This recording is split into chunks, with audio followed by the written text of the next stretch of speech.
یو کافر راغی او یو زوړ هډوکي و داسې چې په ګوتو رجېده، هغه د نبي علیه السلام په مخ کې په ګوتو داسې ایره ویره ته ویې غورځاوه، وایي ته څه وایې چې دا به هم واپس ژوندي کېږي. حضور پاک ته فرمایي رب العالمین قرآن شریف کې بار بار فرمایي چې ای بندگانو د انسان واپس ژوندي کېدل ماته ګران نه دي. لکه څنګه چې مې اوبه پیدا کړې، دې سوچ ته وګوره د څه نه مې پیدا کړې. حضرت آدم علیه السلام د خټې د تابوت نه پیدا کړ، خټه مې یو ځای کړه، د هغې نه مې پیدا کړ. او د هغه بیبي حضرت حوا علیه السلام دا مې د هغه د کچې پختۍ نه پیدا کړه، بله پختۍ مې ترې وسته او د هغې نه مې د هغه بیبي پیدا کړله. او بیا هر انسان په دنیا کې د څه نه پیدا کېږي؟ د یو اسماک ګنده اوبونه چې خدای دومره قادر دی. الله قرآن شریف کې فرمایي اسمانونه مې پیدا کړل، اسم نو اسمان مې پیدا کړ، او دا ځمکې مې پیدا کړې، او دا غرونه مې پیدا کړل، او دا کائنات مې پیدا کړل، او د انسان او دا حیوان او دا په دریاب کې دننه کبان او دا مرغان مې پیدا کړل. زه په دې الله وایي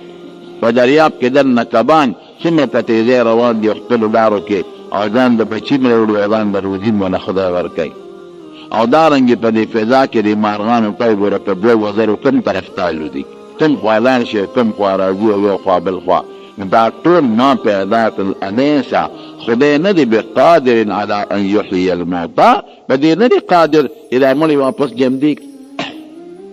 د نش نه هش پیدا کړی او بیا چې خاورې خاورې کړې هډوکي هډوکي کړې، نو په دې نه دی قادر داسې نشي کړلی یو دانې نه څونه ښکلي بوټي زرغون کړي. د یو رکوټې غوندې تیغې نه خدای پاک څومره ښکلي د میوې بوټي پیدا کړي او جوړې کړي. دغه ذات چې دا دومره ښکلي مخلوق یې پیدا کړی دی او کائنات، دا په دې ورونو قادر دی چې انسان به واپس ژوندی کړي. حضرت اسرافیل علیه السلام ته به الله حکم وکړي چې په شپېلۍ کې پوکي ووهي. دا د شپېلۍ د پوکي د وجې خلک نه ژوندي کېږي، دا یو نښه ده. لکه څنګه چې په دې سکولونو کې ټلی ووالی شي، دا یو نښه ده چې یو پیریډ ختم شو بل پیریډ شروع شو، یو استاد لاړ شو بل استاد راشي. دقه رنګې اسرافیل علیه السلام ته به الله حکم وکړي شپېلۍ به ووایي. دا د دې نښه شوه. څومره روحونه چې دی به راوالي دي، او چې څومره خلک مړه دی که څوک په قبرونو کې پراته دي، او که کوم ذرې ذرې دي، او که څوک په دریاب کې لاندې پراته دي، هغه خدای پاک ته ټول معلوم دي. هر روح به ورشي او په خپل وجود کې به وردننه شي او یو انسان به ته پیدا شي. نبی کریم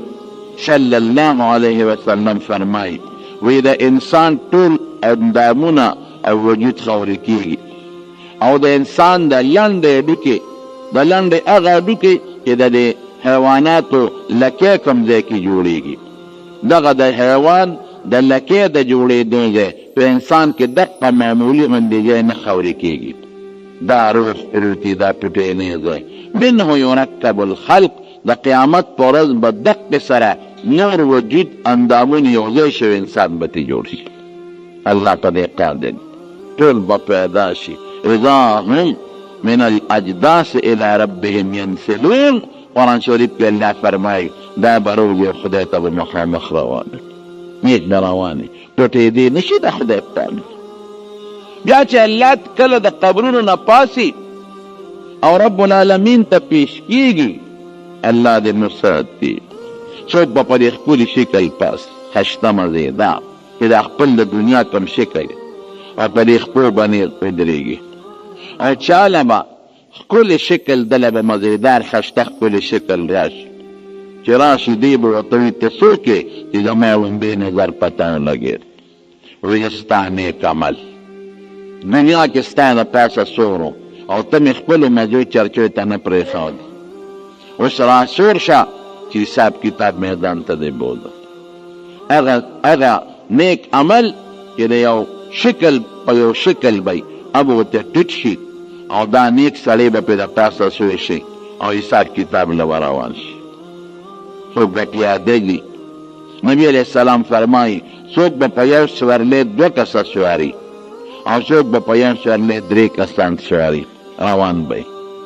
او څوک چې څنګ پاسي د قبر نه نو سر به لاندې او خپې به پورته او نبی کریم صلی الله علیه وسلم په خپله مثال ورکوي ولې وی دا مار دا په خېټه نه رغړي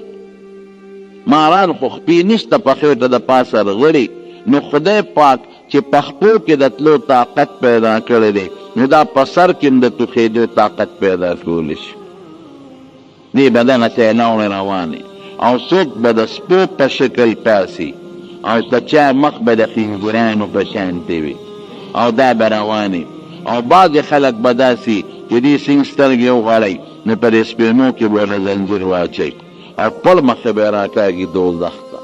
چغې به وباسي چې ما سره خو حساب کتاب ونه شو فرشته به ونه آواز ورکړي وایي ستا حساب کتاب ته ضرورت شته تا نیک څه عمل کړی چې موږ تا سره حساب کتاب وکړو وغورځوي خپل مخې د جهنم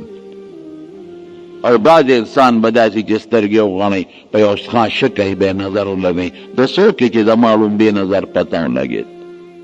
تا د دې مخ نه خو ما ته ډېر سپېرهتوب معلومېږي وایي زه ستا بد عمل دنیا کې ته په ما سور او مزه چرچې د کولې اوس ټیټ شه چې د در باندې سور شل نو دا سړی به را ټیټ کړي او نبي علیه السلام فرمایي څنګه چې دې غویله زمیندار چوکه ورکوي شاته نه پکې اغستن لګولي دقسې به له شاته نه چوکه ورکوي او دې عمل به پسې وي حساب کتاب نه باندې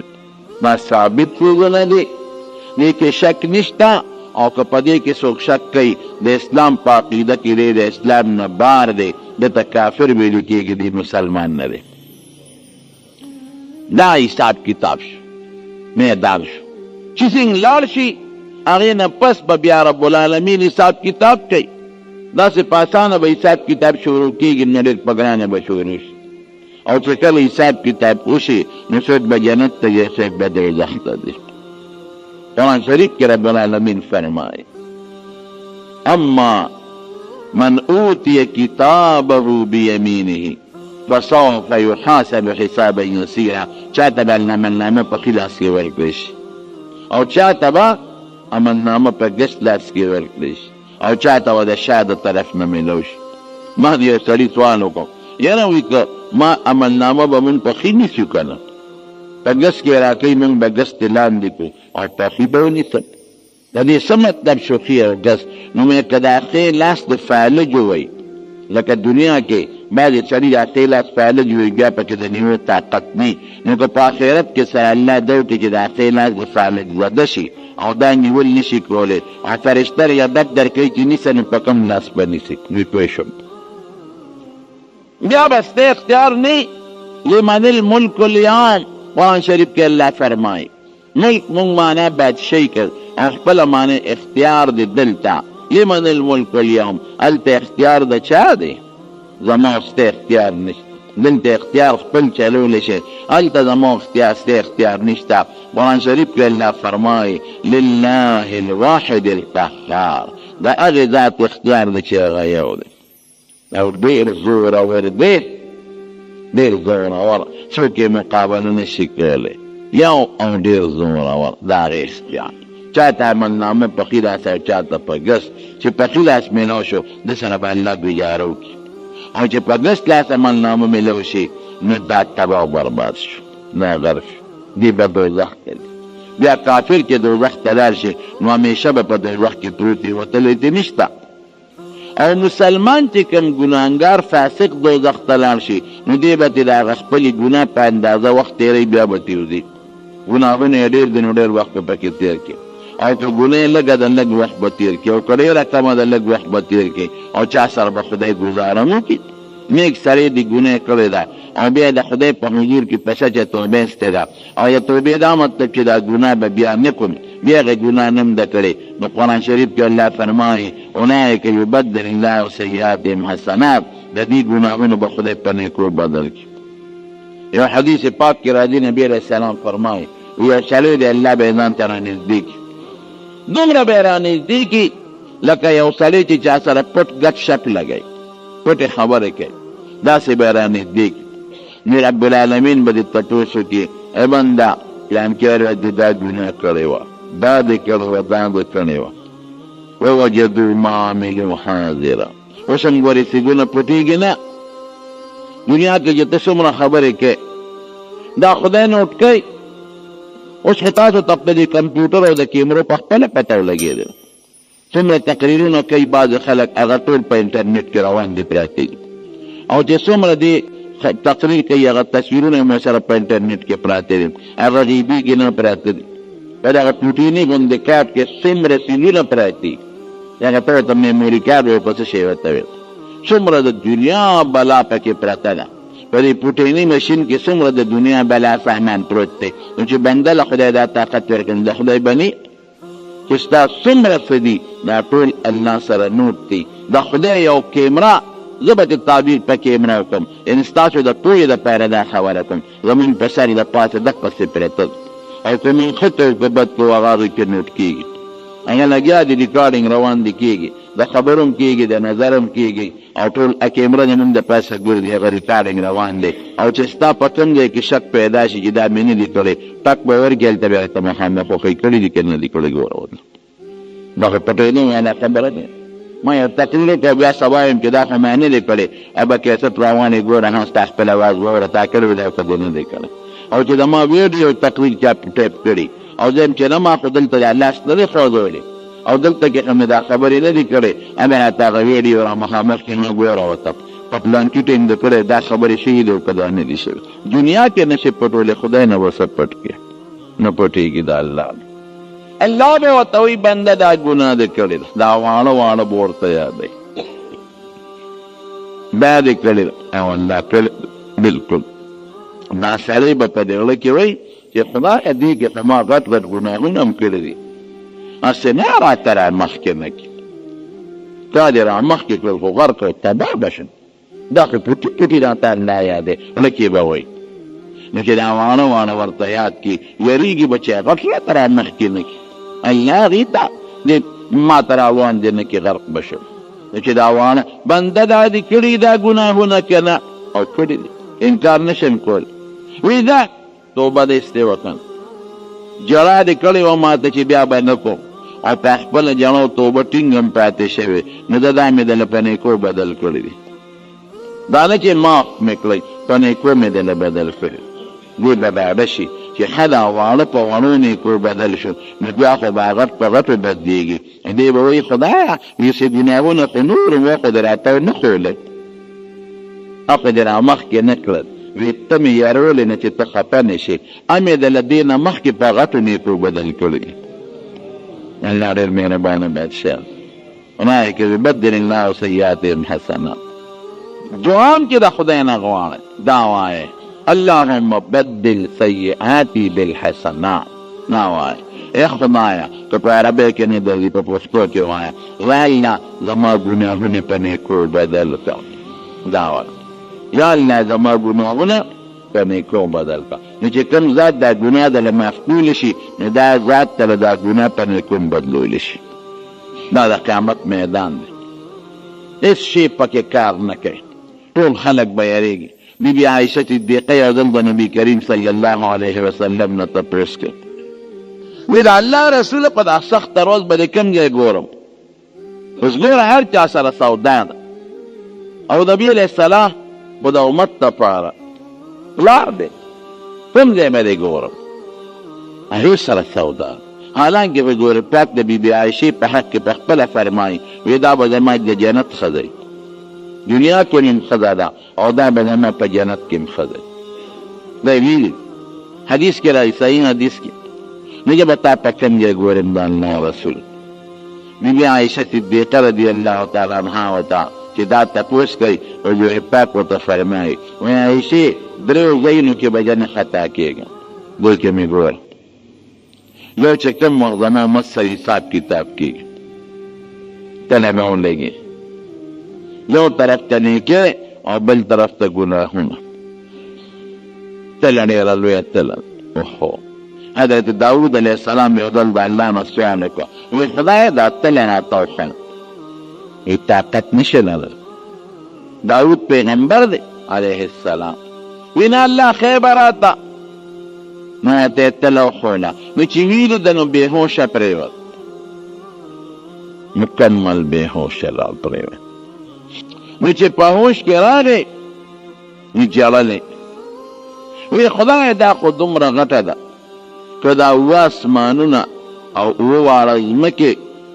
د دې په یو چابلي کې ور واچوې نو په یو ګوټ کې به یې ځای شي دومره غټه ده ټوټي ګوټ کې نو چې په دې اوه اسمانونو او په اوه ځمکو نه ډکېږي نو خدای زمونږ په عمل به دا څنګه ډکېږي زمونږ به څه عمل رب العالمین ورته فرمایي ای داوده چې زه غواړم نو په یو کجوره هم ډکولی شم دا نیکي ده اما من ثقلت موازینه فهو فی عیشة راضیه چې د نیکۍ زیاتې شي هغه چابړې دروند شي د ژوند مزیداره واله داسې ژوند چې دی به هم خوشحالي الله به هم ترې خوشحالی چې د جنت ژوند دی واما من خفت موازینه فامه هاویه وما ادراک ما هي نار حامیه او چې د نیکۍ تلې سپکې شوې د ګناه تلې درنه شي نو بیا د ده ځای دوزخ دی خطرناک ځای دی الله دې مساتي دا د قیامت ورځ به موږ منو ته په دغه کې نه وې آمنت بالله چې دا ماشوبیانو ته ښه آمنت بالله وملائکته وکتبه ورسله والیوم الآخر با الله کتابونو رسولانو او د آخرت پر ورځ ایمان دی د آخرت ورځ منم مالک یوم الدین ته په مانځه کې نه وې الحمدلله رب العالمین الرحمن الرحیم هغه الله چې د کل مخلوق رب دی او رحمان او رحیم دی او مالک یوم الدین د قیامت د ورځې چې په کومه ورځ انسان ته بدل میلاویږي د ګناه او د نیکۍ د هغې ورځې مالک دی مالک یوم الدین نو د قیامت ورځ شته دې ته ورځ د مجازات اعمال وی د انسان د دنیا د نیک او د بد عمل به هلته تا ته مخامخ وښودلی شي په نیکۍ به الله تعالی ښه بدل درکړي او په ګناه به دله خدای پاک سزا درکوي الله دې د ګناهونو نه ساتي او کوي خدای پاک دې راته معاف کړي نو قرآن شریف کې الله تعالی فرمایي چې ته مکې دې کافرو ته نه ګورې کیف الم ترک ته دې خلکو ته نه ګورې یکذب بالدین چې دې د قیامت د ورځ تکذیب کوي دا نه مني چې موږ له به خدای بیا واپس جمدي کوي وی خدای به څنګه جمدي کوي او بیا به راسره حساب او کتاب کوي دا نه مني دا څوک دي دا ډېر خبیثان دي یوازې دا نه چې ګني زما طاقت او قدرت نه مني یوازې دا نه چې د قیامت ورځ نه مني یوازې دا نه چې ما ته دروغجن وي خدای ته دروغجن رسول ته دروغجن وي خدای رسول وي واپس به جمدي کېږي او د قیامت ورځ ته دی نشته ألم ترى كيف فعل ربك أرأيت الذي يكذب بالدين فذلك الذي يضع اليتيم دا نورم خباستونه کوي یتیم لم دغرې ورکوي د یتیم مال هم خوري د یتیم مال به نه خوري د یتیم چې کوم مال پاتې شو د هغې به له حفاظت کوي ډېر خلک داسې وي چې مرورې مړ شي او د یتیمانان ورته ماشومان پاتې شي د هغې یتیمانانو مالونه خوري اکثر یې وله خرڅوي او دا مې په تا لګولي دی دا په تا خرچه شوی دی دا ستا په پلار خرچه شوی ده پلار له مې دې په علاج کړی دا ستا په مور خرچه شوی ده اما له پرېږده یتیم دا سخت جرم دی او ګناه ده قرآن شریف کې رب العالمین فرمایي الذین یاکلون اموال الیتامی هغه خلک چې د یتیمانانو مالونه خوري په ظلم سره انما یاکلون فی بطونهم نارا وسیصلون سعیرا دا خلک چې دي په دې خېټه کې د دوزخ اور اچوي او یعنی قریب دی چې بل شوي غور ته به داخل شي یتیم مال به نه خوري قرآن شریف کې الله تعالی فرمایي چې د یتیم مال مه خوره او که درته یو واره یا ویره یا مثلا یو خوری یا خورجه یتیمانان پاتې شو د هغوی مال د خپل مال سره مه ګډوه ځان لیوله کېده خیراتي زوی ته او که ته وایې چې نه ما سره خو وس نه کېږي خیراتي نشم ګډولی نو چې په هغې څومره پیسې لګي او څومره خرچه کېږي نو حق عمره د هغوی د مال نه لګوه زیاته نه ګورې او چې کله بالغان شي لوی شي او عقلمن شي نو بیا ورته خپل مالونه ورکړه. مخکې وله مه ورکوه، ګورې دوړه به یې کړي، ناپوهه دی نه پوهېږي پرې.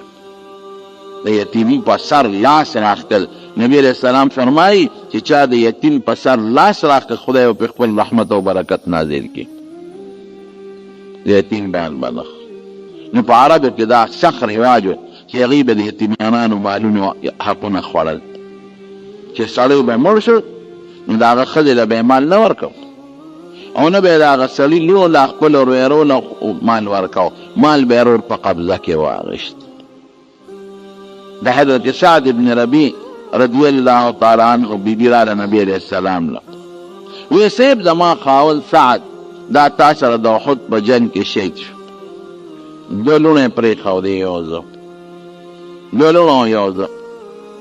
او د دې سعد رور د دې جینکو تره ټول مال په قبضه کې اخیستی دی، دې جینکو له څه نه ورکوي، او چې د دوی مال نه خو څوک په نکاح نه اخلي، دا ماشومان یې به څه کوي؟ نبی علیه السلام مبارک د وحی انتظار وکړو، دلته کې وحی نازله شوه. دا هغه سعد ابن ربیع چې کوم صحابي وفات شوی د هغه هغه رور یې راوغوښت، یې دلته راشه وی خدای په قرآن شریف کې د یتیمانانو جنکو حق نازل کړه. ګوره د اسلام نه مخکې دا حق نو، خلک وی اسلام کې حقوق نشته، بس هم د اسلام خو د خدای جوړ شوی نظام دی، نو د خدای جوړ شوی نظام کې به انصاف نه، خدای کې انصاف نشته، الله کې انصاف، د الله رسول انصاف دار او د خدای او د رسول جوړ شوی قانون انصاف والا. دا حق ولا شرکي ماشومان دي پرې ولا راو وی دلته راشه وی 200 یعنی په درې کې 2 روپۍ، په درې کې 2 روپۍ دا رستا د یتیمانانو ورو کېږي، دا ولا ورکي. او اتم ایسا په اتو کې یو ایسا دا ستا د روندر کېږي، د خاوند په مال کې دا ورکا، او باقی چې کم پاتې شو هغه ستا شو. دا د شریعت مسله شو، د دین مسله شو. لکه مثلا 40 روپۍ دی، نو په 40 روپۍ کې 14 روپۍ د دې دواړو جنکو شوې، درې میسا د 40 اته راځي کړ، نو اته د یو جینۍ او اته د بلې جینۍ، نو 14 دا 2/3 کېږي، 200 دا د جنکو شو. او اتم رصد د دې ښځې شو، اتم رصد څو راځي؟ هغه 3 روپۍ راځي، 3 د ښځې شوې، نو 14 او 3 څو شوې؟ 19، باقي 15 پاتې شوې، دا 15 ستا شوې، ته ترې بل څوک نشته. د اسلام او شریعت حق ورکړي جنکو له یتیمانانو له، ماشومان دي، یعنې یتیم له به د مکې مشرکانو کافرانو هېڅ قسم خپل حق نه ورکړو. نو د دې مشرکانو یو خباثت دا د یتیمانان په ډغره کوي، هغوی له خپل حق نه ورکوي، د خپل حق نه دیکه کوي. یو دا شو. ولا یحض علی طعام المسکین، او چې څوک مسکین راشي فقیر نو په خپله موله مال نه ورکوي، بل چا مالدار تم نه وایي چې مدد ورسره وکړه، بس پیسې په خپله هړپ کوي، په نه په خپل مال کې د مسکین حق مني، او نه بل مالدار ته وایي چې دا مسکین فقیر دی ولا ورکړي. مسکین فقیر چې راشي سوال وکړي او د خدای په نوم یې د نه سوال وکړو، نو د خدای د نوم لحاظ به کې شی مه ورکوي، لږ شی ورکړه خو ورکړه. او که مثلا درته پته چې دا خو یو داسې سوالګر دی چې دا کاروباري سوالګر دی مثلا، او یا دا چې دی وخت کې تا سره څه شته نه، نو رټې به نه، اما السائل فلا تنهر، رټې به نه، هسې ورته دوا وکړه خدای دې وبخه. بیبي عایشه صدیقه رضی الله تعالی عنها فرمایي وی یو ځل یو ښځه راله ورسره 2 لوڼه وې، سوال یې وکړه د خدای په نوم څه شی راکړي، وی ما سره په دغه وخت یو کجوره بل شی را سره نو، وی کجوره مې په میند نیمه کړه، هغه کجوره مې د ښځې له ورکړه چې نه دا واله بل څه نو، هغې ښځې هغه کجوره په میند نیمه کړه، نیمه یې یو لور له ورکړه او نیمه یې بلې لور له ورکړه، او په خپله یې څه نه خوړل، پاسېده. وی چې دا پاسېده دی کې نبي کریم صلی الله علیه وسلم را داخل شو، تشریف یې نو، ما وی د الله رسول یو بډای ښځه له سوالګرې سوال یې وکړ ما سره بې د کګورې نه بل څه نه نو ما د کګورې راواغېسته ښځې له مې ورکړه نو هغه یې په مین نیمه کړه نیم یې یو یتیم له ورکړه او نیم یې بل یتیم یې له ورکړه او په خپله یې ونه خوړه وایي یورپاپ څه فرمایي وایي عایشې چاته چې خدای لوره ور په غاړه کړي او دا سړی د هغه خپلو لوڼو خدمت وکړي الله به له جنت ورکړي